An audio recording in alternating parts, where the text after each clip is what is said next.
Illa man taba, kecuali orang yang bertaubat. Wa amana, beriman dengan baik. Wa amila amalan salihah, mengiringi perbuatan jelek buruknya itu dengan amal soleh. Illa man taba, bertaubat. Wa amana, beriman. Wa amila amalan salihah, beramal soleh.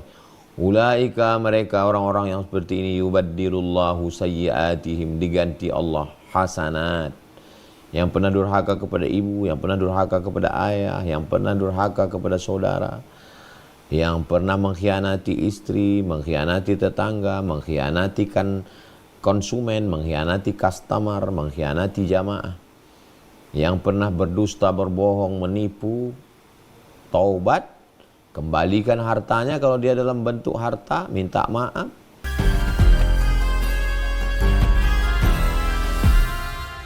Baik, tema pada malam hari ini adalah dosa yang hukumannya Allah segerakan di dunia. Ngeri banget nih. Kita akan dengarkan langsung malam hari ini bersama guru kita, Tuan Guru Ustadz Abdul Somad. Baik, pada guru kami yang kami muliakan, kami persilakan. Bismillahirrahmanirrahim. Assalamualaikum warahmatullahi wabarakatuh. Alhamdulillah, Allahumma salli ala sayyidina Muhammad wa ala ali sayyidina Muhammad. Allahumma allimna ma yanfa'una. Ya Allah, ajarkan kami ilmu yang bermanfaat. Wanfa'na bima 'allamtana. Ilmu yang kami sudah tahu buat dia berguna untuk kami, bukan malah menjadi azab bagi kami. Allahumma aftah qulubana, bukakan pintu hati kami. Wamla' qulubana bil hikmati wal iman, penuhi hati kami dengan hikmah dan iman. Allahumma ja'alna minar rasyidin, jadikan kami orang yang berhati lurus, berfikir lurus, berkata lurus, beramal lurus. Wa ja'alna minal mukhlasin, jadikan kami orang-orang yang ikhlas. Amin ya rabbal alamin. Bang Alvin Firdaus beserta seluruh tim yang ada di Pontianak, tim yang ada di Riau, Bapak Ibu Abang Kakak Adik Sahabat Hijrah bersama Ustadz Abdul Somad yang dimuliakan Allah Subhanahu wa taala. Amin ya rabbal alamin. Pembahasan kita malam ini hadis dari Imam At-Tabrani. Imam At-Tabrani punya 3 kitab hadis besar, Al-Mu'jam Al-Kabir, Al-Mu'jam Al-Awsat, Al-Mu'jam As-Saghir. Hadis ini diambil dari kitab Al-Mu'jam Al-Kabir. Hadisnya hadis sahih. Ma min dzambin, tidak ada dosa, ajdaru an yu'ajjalallahu ta'ala li sahibihil uqubata, tidak ada dosa yang lebih layak untuk dijatuhkan hukumannya, disegerakan di dunia. Dosa yang disegerakan hukumannya di dunia. Jadi dosa ini ada hukumannya nanti di akhirat, ada yang hukumannya disegerakan di dunia. Hukuman itu terbagi pada 2. Yang pertama, hukuman ketika kita masih ada di dunia ini, masih hidup, dan ada hukuman itu nanti begitu kita sudah mati baru nanti di akhirat. Nah, dosa-dosa ini disegerakan di dunia.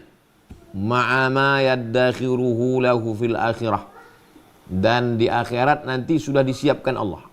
Jadi bukan berarti kalau sudah di dunia dapat, di akhirat nanti sudah lepas, enggak.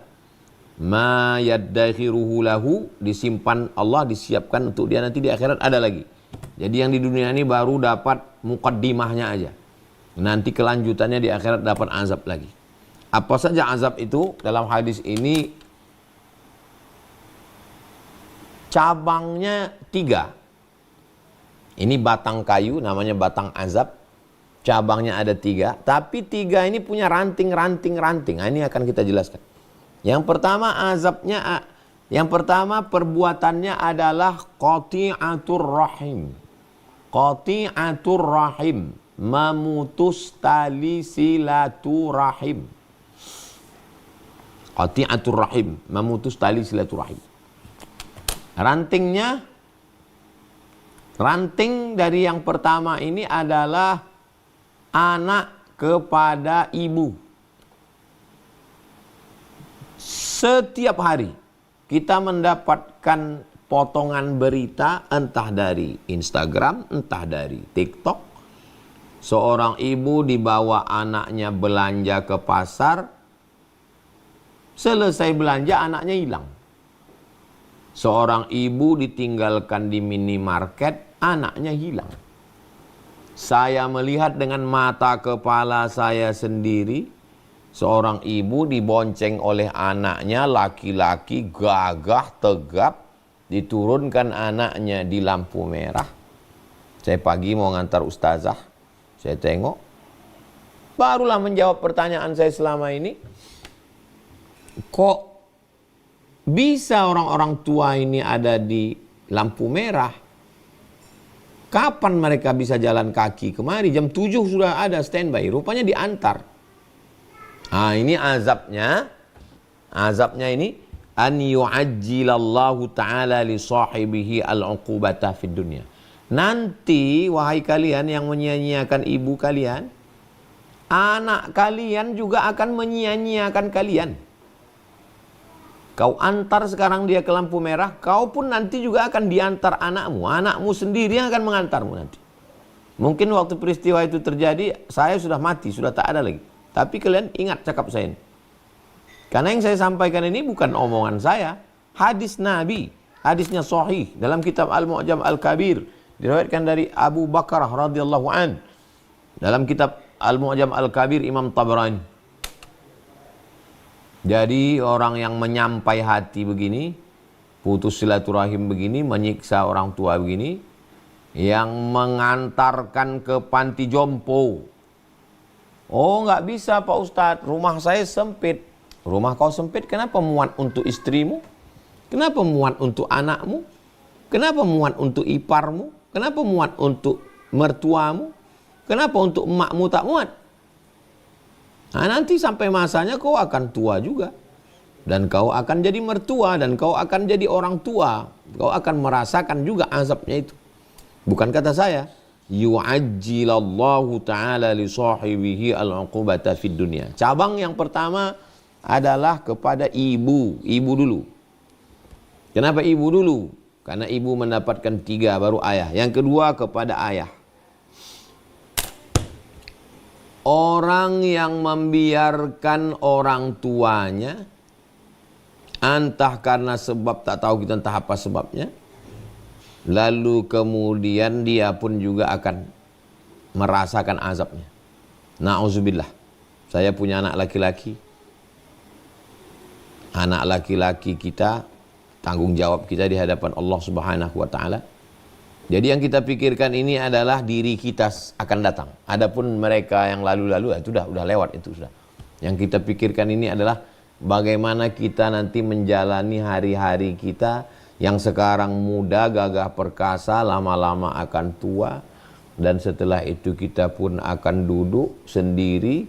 Bisa jadi bini kita mati duluan, bisa jadi kita nanti entah sama siapa di rumah. Maka hati-hati. Bagi yang sudah melakukan, tak ada jalan lain kecuali bertaubat, memperbaiki diri. Yang ketiga, ayah, ibu, ayah, saudara. Saudara kandung. Aqrabin namanya, kerabat. Karena lil walidaini, kedua orang tua, wal aqrabin, dan kerabat. Orang tua dan kerabat. Kakak laki-laki, kami di Sumatera menyebut abang. Adik laki-laki, kakak perempuan, adik perempuan. Tidak ditolong, dibiarkan, disia-siakan. Saya pun susah juga Pak Ustadz, gak bisa menolong. Oke, tak bisa kita tolong. Tidak bisa menolong dengan harta, dengan cakap. Idkhalus surur, menyenangkan hatinya, membahagiakan hati. Tidak semua orang ini kita tolong pakai duit. Kita pun bukan orang mampu, bukan orang kaya. Saya banyak orang jumpa sama saya.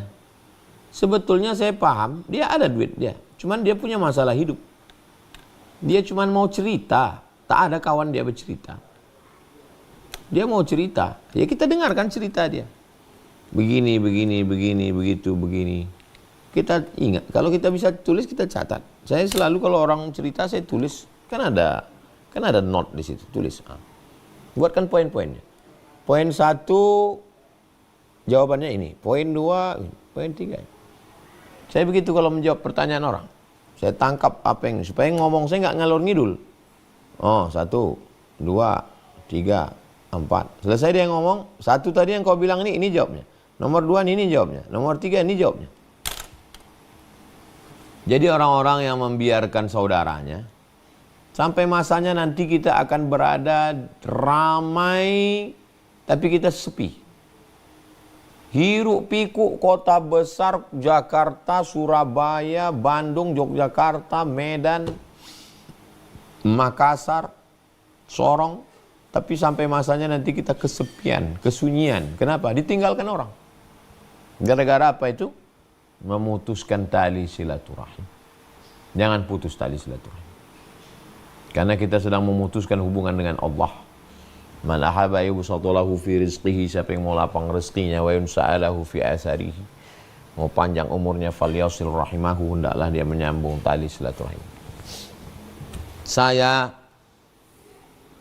mendapatkan ilmu ini dari buku, dari guru, dari buku, dan dari perjalanan hidup. Rasanya banyak juga lah udah tempat berjalan. Saya sekolah SD di Kisaran. Habis itu SMP, SMA, Sanawiyah, Aliyah di Medan. Habis itu kelas 3 di Air Mole, Indragiri Hulu. Habis itu di Pekanbaru S1 2 semester. Habis itu di Mesir. Habis itu di Selangor UKM 1 semester. Habis itu ke Maroko. Habis itu pulang ke Jakarta sempat setahun. Habis itu pulang ke Pekanbaru. 9 tempat ini saya lewati. Tentu saya banyak kenal orang, kawan, sahabat, jamaah. Sengaja saya dibuat Allah SWT, banyak sekali saya tempat singgah. Mampir sini, transit sini. Banyak umur saya hilang. Hilang umur. Tapi setelah saya renung-renung, rupanya banyak hikmah di situ. Saya menengok bagaimana orang setelah tua, yang dulu hebat, yang dulu dihormati orang. Entah apa dosa dia dulu, akhirnya di hari tua hanya berenang di air mata. Jangan berenang di air mata. Macam mana berenang di air mata, Pak Ustaz? Air mata kan setetes dua tetes. Begitulah bahasa ungkapannya. Kita sendiri yang menyiapkan tempat renang kita itu. Sejahat apapun orang, ya kalau kita takut dipinjamnya duit kita, takut kita, ya jangan sampai putus sama sekali. Apalagi menganiaya, menzolimi. Ada keluarga yang sanggup menyantet. Yang ngasih tahu saya yang tukang ruqyah. Di ruqyah yang ngaku anak yang nyantet. Saya yang meletakkan boneka itu di situ. Boneka itu dicucuk-cucuk pakai jarum. Ada manusia sanggup menyantet keluarga. Sampai masanya nanti kau juga akan. Kalau kita menjadi korban, jadilah kita pemutus. Misalnya, dulu kakek kita, na'udzubillah, kakek kita jahat ke bapaknya. Habis itu bapak kita pun jahat juga ke kakek kita. Sekarang giliran kita. Jangan kita teruskan. Kita putus. Kita menjadi pemutus mata rantai. Putus, buat baik. Supaya nanti ke anak kita dia baik ke kita. Kenapa Nabi Ibrahim itu punya anak baik? Ismail. Karena Nabi Ibrahim memutus itu. Nabi Ibrahim tidak melanjutkan itu kepada Azar. Ya abati, wahai ayahku. Sa'astaghfiru laka rabbi, aku akan memintakan ampun kepada Allah atas segala dosa-dosa. Innahu kana bi hafiyya. Allah akan mengampunkan dosa-dosaku. Itu dari cabang yang pertama. 3 cabang. Cabang pertama, rantingnya ibu, ayah, saudara. Oke, kita lanjutkan. Cabang yang kedua. Cabang yang kedua dosanya namanya al-khiyanatu. Khiyanatu, khianat. Lawan dari kata khianat adalah amanat. Amanah lawannya khianah. Idza haddatsa kadzaba wa idza wa'ada akhlafa wa idza tumina khana. Berkhianat. Khianat ini khianat yang mana? Cabang yang kedua khianat, rantingnya 1. Orang yang paling dekat dengan kita. Satu kasur, satu tempat tidur, satu bantal, satu kamar, satu rumah. Suami istri. Jangan berkhianat. Sampai masanya nanti kau akan dapat dosanya di dunia. Yang tidak ada hubungan rahim. Kalau anak dengan ibu, rahim. Anak numpang di rahim ibu. Anak dengan ayah, rahim. Karena anak ini asalnya nutfah, suami. Anak dengan saudara, rahim. Karena anak dengan saudara sama-sama tinggal di rahim ibu. Nah ini yang khianat ini antara istri dengan suami. Nggak ada hubungan rahim. Karena mereka emaknya lain, ayahnya lain, emaknya lain, ayahnya lain. Menikah mereka. Dipertemukan Allah SWT. Lalu kemudian dia mengkhianati. Berkhianat. Itu azabnya adalah yu'ajjilallahu li sahibihil uqubata fid dunya. Kita pun juga akan dikhianati orang. Khianat tentang masalah perasaan, khianat masalah keuangan, khianat masalah kepemilikan, khianat masalah pergaulan. Jangan mengkhianati pasangan. Yang kedua, siapa orang setelah orang paling dekat dengan kita itu? Mulai keluar rumah, sebelah kanan, sebelah kiri, sebelah depan, sebelah belakang. Tetangga. Mengkhianati masalah sempadan batas tanah rumah. Mengkhianati masalah jalan. Mengkhianati masalah tempat parkir. Mengkhianati masalah binatang ternak. Kita yang punya kucing, nya di tanah dia. Kita yang punya ayam, tapi tidurnya di pohon mangga kita. Tapi nya di tanah dia. Ini ayam kau. Iya, tapi dia tidurnya di atas. Kita yang punya sapi. Tapi yang diinjaknya tanah dia. Sapi kalau sudah nginjak tanah, tanah padat. Kalau tanah padat, menggemburkan tanah itu bukan senang. Saya diundang orang ceramah ke satu desa. Saya kalau ceramah itu saya tanya, apa yang cocok untuk di sini? Apakah narkoba? Apakah tentang kejahatan remaja? Tolong Ustadz ceramahkan di sini supaya sapi jangan dilepas di tanah orang. Karena kalau sapinya nginjak tanah kami, tanahnya jadi padat, kami nggak bisa tanam jagung, nggak bisa tanam tembakau, nggak bisa tanam padi. Berkhianat. Berkhianat kepada orang. Sekarang pengkhianatan ini kan sudah jadi konsumsi publik. Dipoto, di-share. Jalan trotoar ditutup jadi taman, ditutup jadi parkir. Itu berkhianat itu. Orang yang amanah itu milik orang lain. Khianat. Lawan dari amanah adalah khianat. Maka nanti sampai masanya kita pun akan. Ada orang yang tidak Islam, tapi dia bisa amanah, jujur. Jadi saya ini orangnya penasaran. Kenapa saudara-saudara kita ini tidak Islam, tapi dia kok jujur ya? Dibeli cincin emas, baru dipakai 2-3 hari hitam. Kenapa? Rupanya kadar emas itu dicampur, entah dengan apa dia campur, hitam emas. Tapi kalau beli di situ nggak bercampur. Kenapa kalian jujur? Orang ini nggak percaya sama neraka. Bagi dia nggak ada neraka itu, tapi dia jujur. Kenapa dia jujur? Karena dia percaya kepada karma. Dalam Islam tak ada karma. Saya kalau saya berkhianat, berarti azab saya 2. Di dunia saya akan dikhianati orang, nanti di akhirat saya akan kena azab api neraka.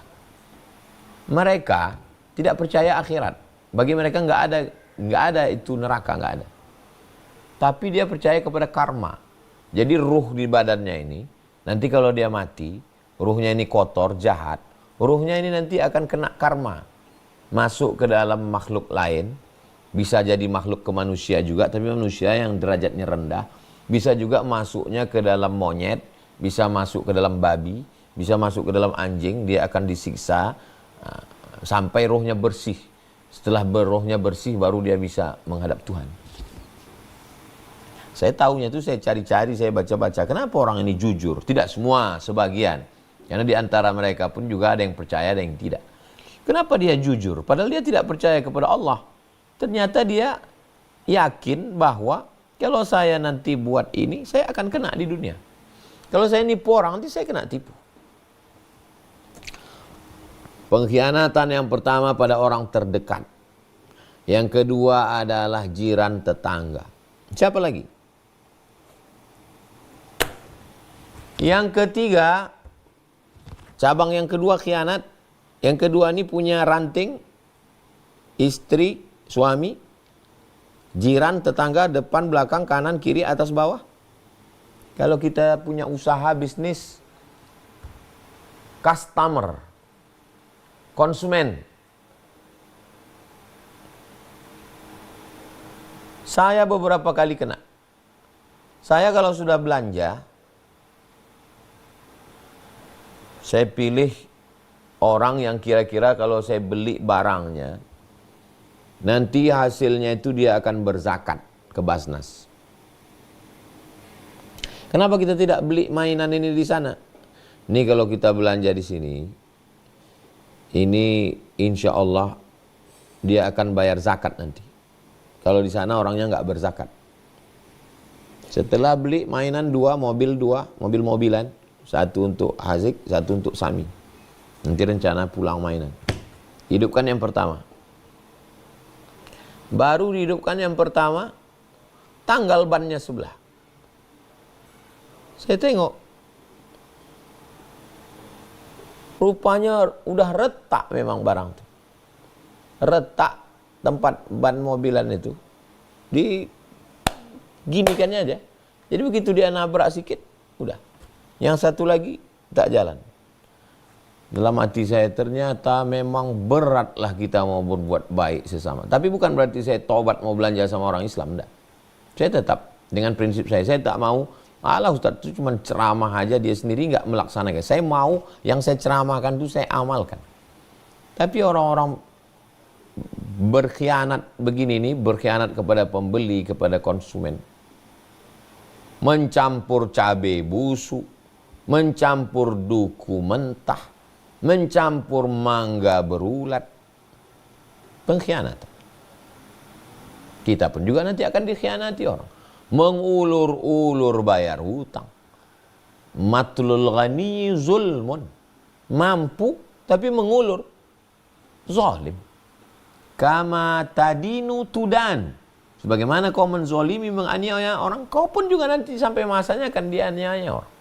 Kalau saya berpikir sederhana aja. Sedangkan kita udah berniat baik, buat baik, pun kadang kita dapat yang tak baik. Apalagi lah kalau kita memang niat yang tak baik, betul. Yang ketiga. Wal kadhib. Yang terakhir yang ketiga. Wal kadhib. Kadhib, bohong, dusta. Kalau yang pertama tadi, yang ada hubungan rahim. Ibu, ayah, saudara. Kalau yang kedua ini khianat kepada orang yang tidak ada hubungan rahim. Istri, suami, tetangga, konsumen, kawan sekantor, atasan bawahan, direktur dengan karyawan. Kalau yang ketiga ini kazib ini umum. Kepada yang ada hubungan rahim pun bisa, yang tak ada hubungan rahim pun bisa. Kalau kita mendustai, kita akan didustai. Kalau kita membohongi, kita akan dibohongi. Azabnya kita dapat di dunia, dan di akhirat pun nanti juga sudah disiapkan Allah Subhanahu wa ta'ala. Al-kadhib, bohong, dusta, ra'su kulli khati'ah. Induk dari segala dosa adalah dusta. Satu dusta, satu bohong, dia akan disusul oleh 100 dusta. Orang yang berdusta, orang yang berbohong, orang yang menipu, walaupun nampak zahirnya tenang, kenyang, senang, tapi sesungguhnya hatinya gelisah, risau. berefek kepada badannya, berefek kepada penyakit, naik darah tingginya, naik jantung koronernya, naik kolesterolnya, gelisah, stres, depresi, anxiety. Makan obat ini, makan ini, tidak juga tenang, masuk penyakit buah pinggang, jantung, macam-macam. Nauzubillah. Inilah kata Nabi dalam hadis riwayat Imam At-Tabrani, 3 cabang dosa yang melahirkan ranting-ranting yang mengundang azab Allah. Ma min dzambin ajdaru, tidak ada dosa yang lebih layak an yu'ajjilallahu ta'ala li sahibihi al-uqubata fid dunya, disegerakan Allah azabnya di dunia, dia sudah dapat, ma'a ma yaddakhiruhu lahu fil akhirati, di akhirat dia dapat min qati'atir rahim, silaturahim, memutus silaturahim, wal khiyanati, berkhianat, wal kadhibi, dan dusta. Riwayat Imam At-Tabrani dari Abu Bakrah radhiyallahu anhu. Demikian Bang Alvin Firdaus, sekarang jam 8.40 saya kembalikan. Sebagaimana biasa kita lanjutkan dalam dialog interaktif. Wassalamualaikum warahmatullahi wabarakatuh.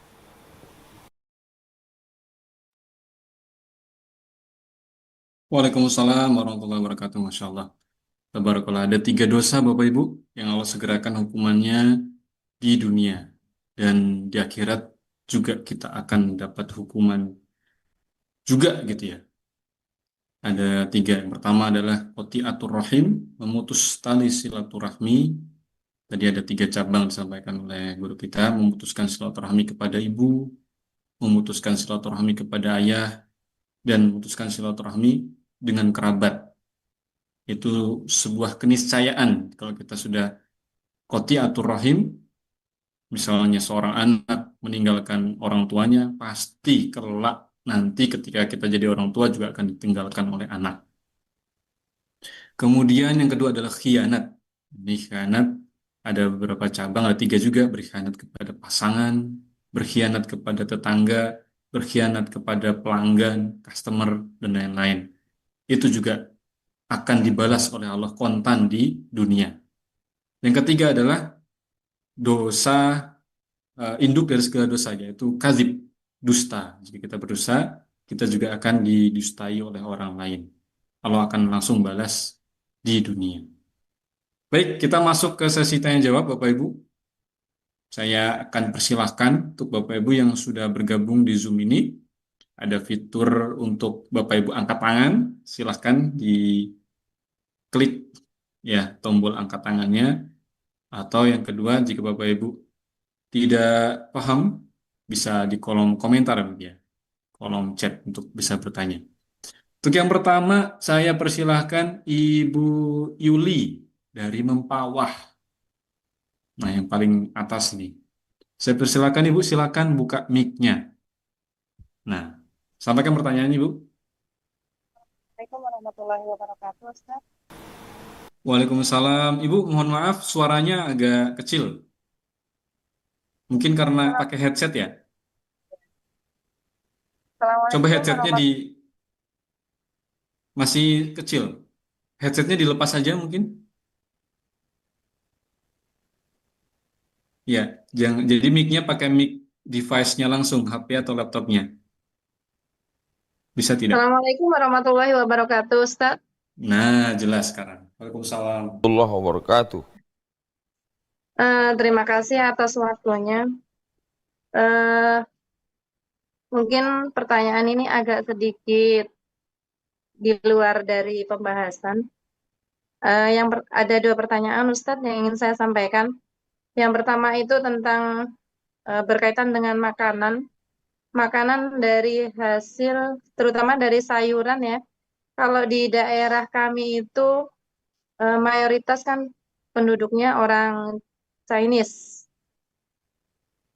Jadi sayuran itu ditanam dari pupuk olahan, mayoritas olahan dari, mohon maaf, bab 1 gitu.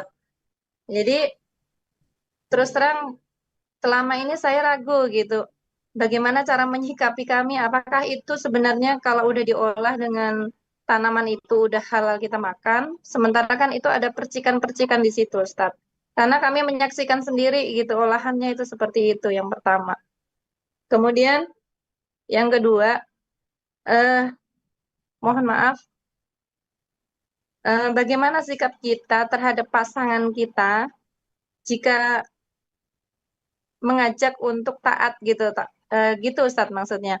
Sementara gimana ya, pasangan kita itu agak agak kurang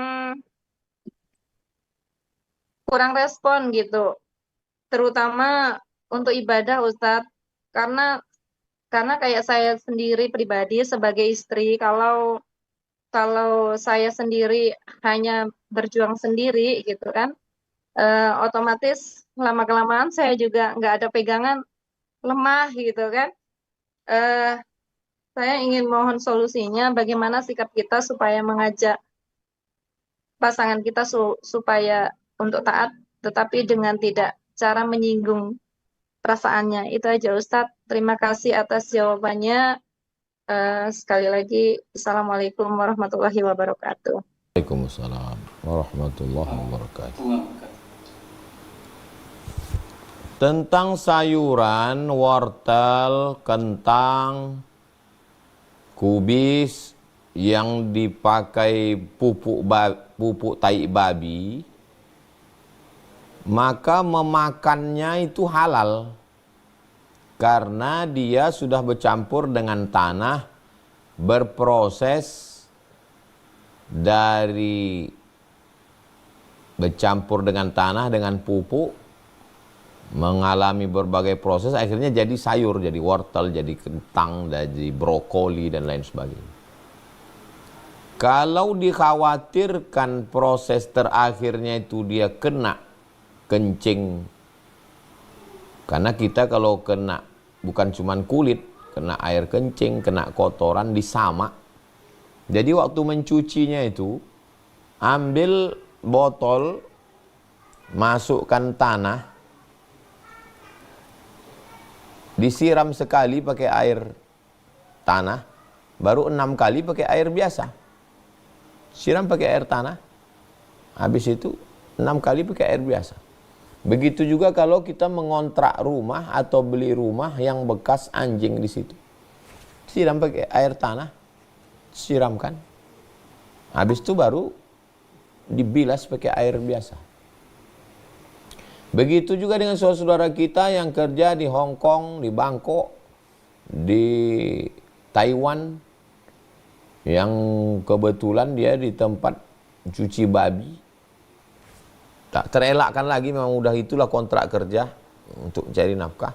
Nah, siapkan air tanah, siramkan sekali pakai air tanah, yang bekas-bekas percik, habis itu baru 6 kali pakai air biasa, disamak. Nah, itu tentang sayur-sayuran. Kemudian tentang pasangan, jangan berpikir bahwa menasehati pasangan ini kita duduk lalu kita ceramahi dia. Jadi bagaimana supaya kalimatnya sampai, substansinya sampai, tapi caranya beda-beda. Dengan kajian keluarga. Jadi kebetulan kita punya koordinator di antara kajian arisan keluarga, ya sampaikan ke dia. Tolong Pak, Bang, Kakak, Adik, kajian kita dengan Ustadz Fulan tentang tanggung jawab suami.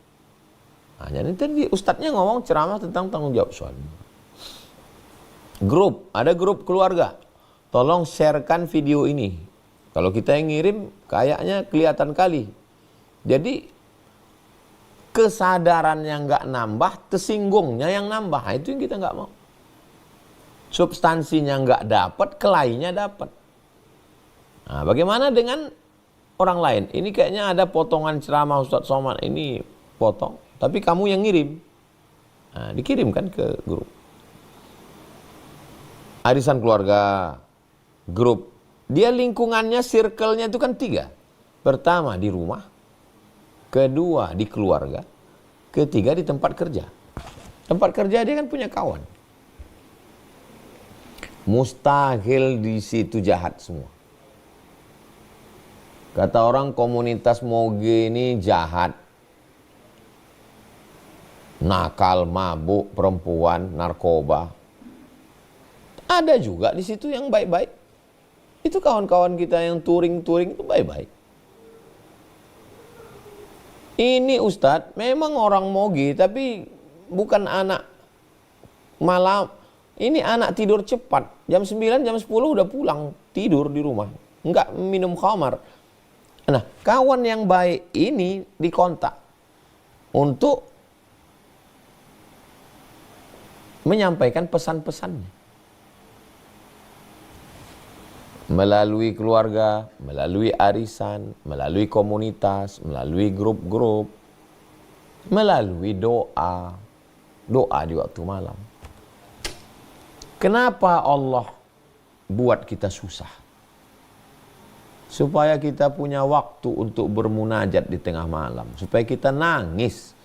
Supaya sujud kita lebih lama. Supaya zikir itu lebih terasa. Allah sayang sama kita. Allah mau kita berharap sama Dia. Innallaha idza ahabba 'abdan ibtalahu. Cobalah tengok suami itu waktu tidur malam. Bangun kita malam, habis itu tengoklah dia. Ini makhluk yang terdiri dari tulang, kuku, bulu, darah, daging. Kalau Allah mau tarik nyawanya dalam satu hembusan napasnya itu waktu dia tidur. Mati dia malam itu. Kalau Allah mau. Memang kalau menengok dia lagi gagah lagi itu memang hebat dia. Coba tengok dia tidur di tengah malam. Coba tengok. Ini suamiku ini yang katanya gagah, yang katanya hebat, yang katanya congkak, yang katanya sombong ini. Dia hanyalah terdiri dari tulang, kuku, darah, daging, bulu yang tergeletak. Kalau Allah mau sentapkan nyawanya mati dia. Kenapa kenapa Allah buat dia masih hidup? Kenapa dia masih mendampingi? Ya Allah masih sayang. Allah masih kasih dia kesempatan supaya dia bertaubat. Tapi jalurnya bukan dari ceramah Ustadz Somad. Jalurnya dari lisan seorang istri yang solihah. Dari usaha, dari ikhtiar doa tengah malam. Yahdiyakallahu bika rajulan wahidan. Satu orang dapat hidayah. Karena usahamu khairum min humurin na'am. Lebih baik daripada kau memiliki seekor unta yang merah. Khairum minad dunya wa ma fiha. Lebih baik daripada dunia dan seisinya. Jangan pernah bosan.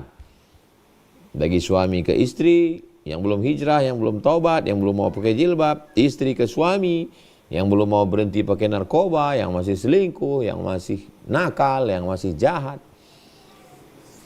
Ikhtiar, usaha, doa. Demikian Bang Alvin. Baik, terima kasih jawabannya Ustaz. Mudah-mudahan menjawab Ibu Yuli dari Mempawah. Oh, dekat nih, dekat Pontianak. Terima kasih, Ustaz. Sama-sama, Ibu. Kita lanjut penanya berikutnya. Dari kolom komentar saya izin bacakan Ustaz ya. Jadi kalau kita sudah terlanjur melakukan 3 dosa tersebut, bagaimana caranya agar Allah menghapus dosa kita Ustaz?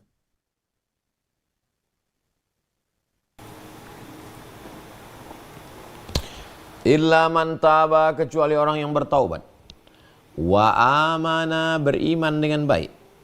Wa amila amalan salihah, mengiringi perbuatan jelek buruknya itu dengan amal soleh. Illa man taba, bertaubat. Wa amana, beriman. Wa amila amalan salihah, beramal soleh. Ulaika, mereka orang-orang yang seperti ini, yubaddilullahu sayyiatihim, diganti Allah hasanat. Yang pernah durhaka kepada ibu, yang pernah durhaka kepada ayah, yang pernah durhaka kepada saudara, yang pernah mengkhianati istri, mengkhianati tetangga, mengkhianati konsumen, mengkhianati customer, mengkhianati jamaah, yang pernah berdusta, berbohong, menipu, taubat, kembalikan hartanya kalau dia dalam bentuk harta, minta maaf, beriman dengan baik, beribadah, wa amila amalan salihah, salat, zakat, puasa, infak, zikir, baca Quran. Yubaddilullah, diganti Allah sayyiat, semua dosa-dosa itu hasanat, dijadikan Allah kebaikan-kebaikan. Tidak ada gading yang tak retak. Tidak ada tebu yang tak berbongkol. Tak ada manusia yang lepas dari silap, salah dan dosa. Demikian. Wallahu a'lam. Baik, Masya Allah. Bertobat, beriman, dan beramal soleh. Supaya Allah hapuskan dosa-dosa kita dan Allah ganti dengan kebaikan. Kita lanjutkan Bapak Ibu. Saya persilakan berikutnya Ibu Rika Triwardiani. Assalamualaikum Ustaz. Waalaikumsalam Waalaikumsalam. warahmatullahi wabarakatuh. Saya ada pertanyaan, dua pertanyaan. Yang pertama itu, bagaimana cara saya menyikapi adik tiri ibu saya? Sebelumnya tuh pernah melakukan seperti santet ke keluarga kami, sampai akhirnya dibuat tuh suasana rumah saya itu panas. Ibu dan ayah saya bertengkar, ayah saya tidak mau pergi ke toko, karena niatnya beliau adalah ingin mengambil usaha ayah saya. Kemudian hari 2 minggu lalu, dia datang lagi ke rumah kami untuk meminta pekerjaan. Saya ada rasa trauma untuk bertemu dengan dia. Tapi ayah saya masih menerimanya. Apa yang harus saya lakukan, Ustaz? Kemudian kedua, saya adalah keluarga perantau. Ibu dan ayah saya berasal dari Sumatera. Eh, Keinginan ayah saya memang mau berkumpul bersama kakak dan adiknya di Sumatera. Tapi setiap kali kami pulang ke Sumatera itu, eh, adik kakak ayah saya tahunya bahwa kami adalah keluarga yang berada yang memiliki rezeki berlebihan. Padahal niat saya membawa ayah dan ibu saya adalah biar berkumpul karena ayah saya rindu dengan kakak dan adiknya. Tapi setiap pulang dari Sumatera tuh endingnya Ustaz selalu bertengkar karena yang dibahas selalu uang, uang, dan uang. Padahal kami kan pulang ke Sumatera pun membutuhkan uang yang cukup banyak. Niatnya adalah berkumpul bersama untuk melepas rindu, bukan perihal uang yang dibahas terus-menerus. Kalau pada akhirnya saya memilih untuk tidak pulang ke Sumatera, apakah itu termasuk dalam 3 dosa Ustadz yang akhirnya saya memutuskan silaturahmi karena tidak bertemu atau bertatap muka? Hanya itu Ustadz. Terima kasih Ustadz. Wassalamualaikum. Baik.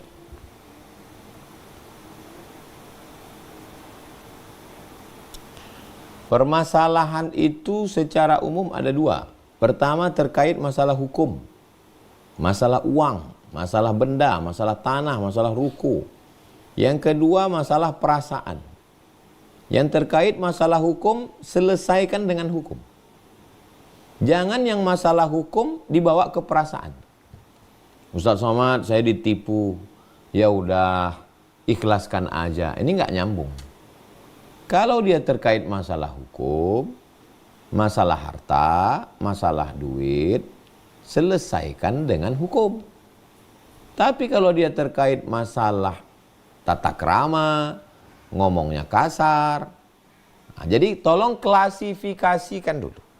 Ini saudara saya, anak tiri dari ibu saya, berarti anak kandung dari ayah saya. Apa pasal yang dia langgar? Kalau dia terkait masalah penipuan, masalah uang, masalah motor, masalah duit, lapor ke polisi. Penjara kan dia. Karena hukum itu tujuannya untuk memberikan efek jera. Ada orang yang tidak mempan pakai nasihat. Tapi kalau terkait masalah sopan santun, tata krama, budi bahasa, datang ke rumah pakai celana pendek, masuk sepatu, masuk ke kamar nggak pakai assalamualaikum, itu diselesaikan dengan cara musyawarah, duduk bersama, wa amruhum syura bainahum, kasih tahu. Ini di rumah ini latar pendidikannya belakangnya, latar belakang sukunya beda. Kalau orang Sumatera itu ngomongnya begini, orang di Jawa ngomongnya begini. Bersuara ribut sedikit bagi orang di Jawa itu pantang. Bagi itu. Jadi tolong klasifikasikan dulu masalahnya, baru dapat solusinya. Kesimpulannya, kalau terkait dalam masalah hukum, selesaikan secara hukum. Kalau terkait dalam masalah tersinggung, tata krama, budi bahasa, selesaikan dengan duduk bersama. Musyawarah keluarga. Yang kedua, pulang kampung apa substansinya? Pulang kampung ini apa substansinya? Saya katakan ke ustazah, kita setiap tahun mesti pulang ke Jombang. Kenapa kita mesti pulang? Karena Abi dan Umi masih hidup. Banyak pun duit kita, sehat pun badan kita, besar pun anak-anak ini, pulang kita nanti nggak ada gunanya kalau dia udah nggak ada lagi. Maka saya memutuskan, selagi masih ada nyawa mereka, selagi masih hidup dia, kita pulang. Aku nggak bisa lama. Sehari sebelum Idul Fitri hari pertama silaturahim keluarga, kedua, ketiga pulang kita ke Pekanbaru. Karena saya mesti dengan tetangga-tetangga. Mak ayah saya udah tak ada lagi, tapi saya punya adik, saya punya kawan-kawan. Hari ketiga, keempat kita buat open house. Share, Ustadz sudah ada di rumah. Dari jam 7 pagi sarapan bersama, makan siang, makan malam, datang. Nah, begitu yang sudah kami lakukan sejak 2022, 2023, 2024, 2025. Sampai terakhir kemarin. 2026 panjang umur, sehat badan. Begitu lagi. Sehari menjelang Idul Fitri, pulang. Dan orang tua masih ada. Kalau ada duit. Apa substansinya? Nah, sekarang pulang ke keluarga saya. Di kampung emak. Emak saya sudah tak ada, ayah saya tak ada. Tapi kalau hadis al-khalatu bimathabatil saudara ibu sama macam ibu. Mak saya adik-beradik 10. Mak saya nomor 10. Ada kakaknya yang masih hidup, umurnya 90. Perempuan. Jadi setiap saya pulang, saya menjumpai kakak ibu saya, mak angkat saya. Karena sejak saya kecil lahir, dia menjaga saya. Jadi saya bilang, kita pulang. Substansi pulang itu menyambung silaturahim, ziarah kubur ke almarhum-almarhumah, habis itu bagi bantuan sembako, karena kita ada paket, mengunjungi sekolah almarhumah mak yang ada di Kisaran, Jalan William Iskandar, mengendorse sekolah, menjumpai anak-anak santri, ngasih semangat. Jadi jelas, kalau tidak ada lagi yang mau dijenguk pulang.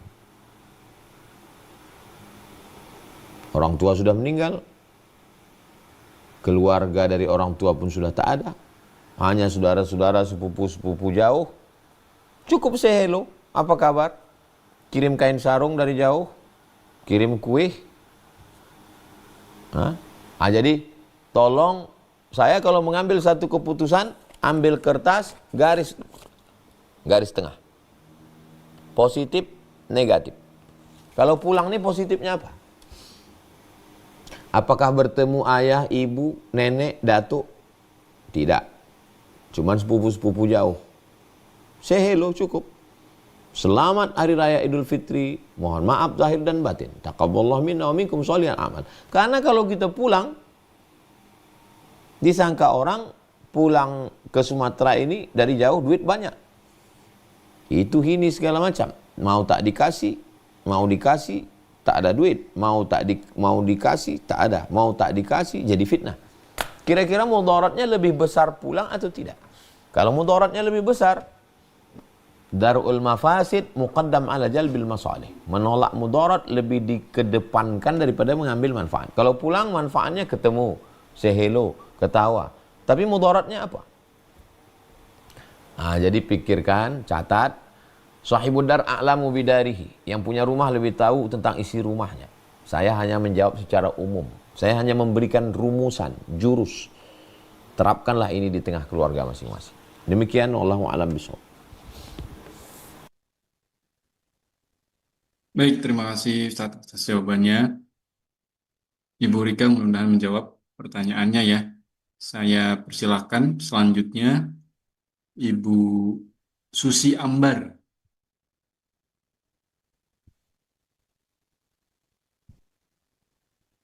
Ya, terima kasih. Silakan Ibu. Ya, terima kasih. Assalamualaikum warahmatullahi wabarakatuh. Waalaikumsalam Waalaikumsalam. warahmatullahi wabarakatuh. Terima kasih Ustadz telah diberi kesempatan untuk bertanya. Begini Ustadz, eh, saya punya masalah dengan ibu kandung. Eh, eh, saya dari kecil memang tidak dirawat oleh ibu kandung. Saya dirawat oleh Pak D, kadang nenek, ganti-gantian sampai akhirnya saya umur 14 tahun mencari ayah saya. Jadi ayah eh, ibu dan ayah saya ini tidak menjadi satu. Saya kurang tahu dulu alasannya kenapa. Kemudian eh, ketika saya umur 14 tahun ini saya mencoba mencari ayah saya dan ketemu. Ternyata sudah menikah lagi. Alhamdulillahnya ibu tiri saya ini orangnya baik hingga merawat saya sampai menyekolahkan saya, menguliahkan saya, bahkan menikahkan saya. Nah, yang menjadi pertanyaan, eh, beberapa tahun terakhir ini, ibu saya ini, ibu saya ini kan, ibu kandung ini jauh dari saya, dari kecil nggak satu rumah. Ibu saya pulang beberapa tahun ini. Nah, ternyata kami itu sulit untuk komunikasi dengan hangat, dengan harmonis. Jadi setiap kita bicara itu nggak pernah, kalau bahasa Jawanya kurang bisa gaduk, nggak bisa klik gitu. Jadi setiap bicara ngelantur kemana-mana, nyambung kemana-mana. Oh ya, ibu saya ini tidak sholat Ustadz. Ketika saya ingatkan untuk sholat, ada saja alasannya.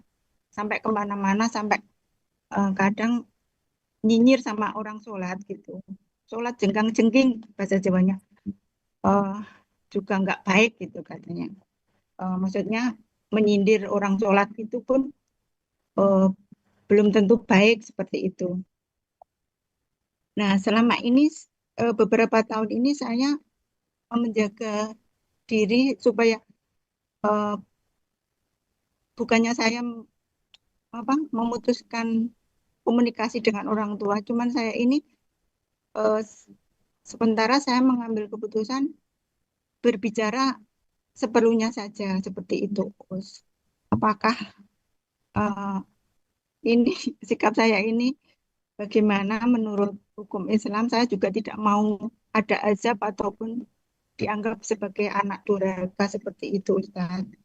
Terima kasih dan mohon doanya semoga apa kami dilembutkan hatinya, kami bisa berkomunikasi, berinteraksi dalam satu rumah itu dengan baik. Karena kami juga punya anak-anak, 3 anak, jadi kami setiap ada pembicaraan atau berbicara dengan ibu ini supaya tidak hal-hal negatifnya itu terekam oleh anak-anak saya seperti itu. Terima kasih Uta. Demikian pertanyaan saya. Bagaimana cara mensikapinya? Terima kasih. Yang pertama, bedakan urusan orang lain dengan urusan kita. 2 kamar yang berbeda antara ruang tamu dengan dapur. Ruang tamu itu isinya sofa, bunga. Dapur itu isinya kuali, kompor. Jangan campurkan. Urusan dia melahirkan kita, menyusukan kita, meregang nyawa, membesarkan kita, itu urusan dia. Bahwa dia tidak mengurus kita, itu urusan dia dengan Allah. Urusan kita membalas dia, menjaga dia, berbakti pada dia. Itu urusan kita. Perlu mendudukkan ini supaya jangan sampai bercampur aduk. Karena kalau bercampur aduk, nanti kita akan membuat keputusan yang salah. Kenapa kamu nggak ngurus dia? Karena dia nggak ngurus saya. Itu meletakkan kuali di ruang tamu namanya. Saya nggak ngurus dia karena dia nggak ngurus saya. Itu namanya meletakkan kuali di ruang tamu. Letakkanlah kuali di dapur. Ruang tamu letakkanlah toples kue, bunga-bunga. Masalah urusan dia, itu urusan dia kepada Allah. urusan kita selagi dia masih hidup, membelikan dia pakaian, membelikan dia baju, ngasih dia makanan, memberikan dia tempat tinggal, berbakti kepada dia. Itu urusan kita. Itu nanti yang kita akan ditanya di hadapan Allah. Masalah dia ngurus kita atau enggak, kita enggak ditanya. Kita enggak ditanya Allah nanti, apakah ibu mengurusmu? Itu enggak ada ditanya. Maka kita persiapkan aja yang ujian kita. Ujian orang enggak usah kita siapkan. Itu urusan dia. Dah, setelah mantap langkah pertama ini, langkah yang kedua. Kalau ada yang tidak berkenan, masalah sholatnya, masalah jilbabnya, masalah ngomongnya, maka sebagai seorang muslim, kita muslim, dia muslim, kita luruskan. Ini bagian dari nahi mungkar. Bagaimana caranya? Dia punya guru, dia punya senior, dia punya orang lebih tua, dia punya teman, masukkan melalui pesan-pesan. Kita pinjam mulut orang. Dia punya kawan, dia punya konco, dia punya bestie. Dia punya orang yang lebih dituakan. Dia punya komunitas. Kita juga belikan mukena, belikan jilbab, sampaikan. Masalah dia nolak, dia marah, itu urusan dia. Allah mau kasih kita pahala. Pahalanya bukan dari haji, pahalanya bukan dari jihad, pahalanya adalah dari berbakti kepada orang tua. Mengcounter perbuatan dia, ngobrolnya, ngomongnya yang berefek negatif kepada anak, menyinggung perasaan suami, itu teknisnya kitalah yang pandai. Anak-anak kita pahamkan dulu. Ini ibu saya yang melahirkan saya. Allah mentakdirkan saya numpang di rahimnya. Tolong kalian, suami saya, pahami ini. Anak-anak saya tolong. Sementara dia hidup, sementara nyawanya masih ada. Nanti sampai masanya dia meninggal dunia. Dan saya minta kalian sabar. Sebagaimana saya juga minta sama Allah supaya saya sabar. Berat memang. Itu ringan ngomongkannya aja. Mungkin ujian saya, ujian ibu lebih berat dari saya. Saya serumah dengan emak saya dari 2009 sampai 2019 Maret, 10 tahun. Dengan ibu berumur 70 tahun. Alhamdulillah dia sehat badannya. Alhamdulillah dia menjaga saya, membesarkan saya. Sehingga ujian ibu mungkin lebih berat daripada saya. Saya tidak mengatakan seandainya saya di posisi ibu, saya lebih berhasil dari ibu. Belum tentu. Allah ingin memuliakan ibu. Allah ingin mengangkat derajat ibu. Silman qata'aka. Sambunglah pada orang yang memutus. Kalau saya menyambung dengan orang yang nyambung. Tapi ibu dikasih Allah ujian menyambung dengan orang yang memutus. Nah, itu lebih hebat lagi. Mudah-mudahan kita semua diberikan kekuatan. Ibu juga diberikan kekuatan. Anak ibu, suami ibu, keluarga ibu semua. Hanya Allah. Kalau ibu berhasil ini, maka anak-anak ibu nanti akan memuliakan ibu di hari tua ibu. Ini tidak hanya untuk ibu, untuk kita semua. Demikian, wallahu a'lam.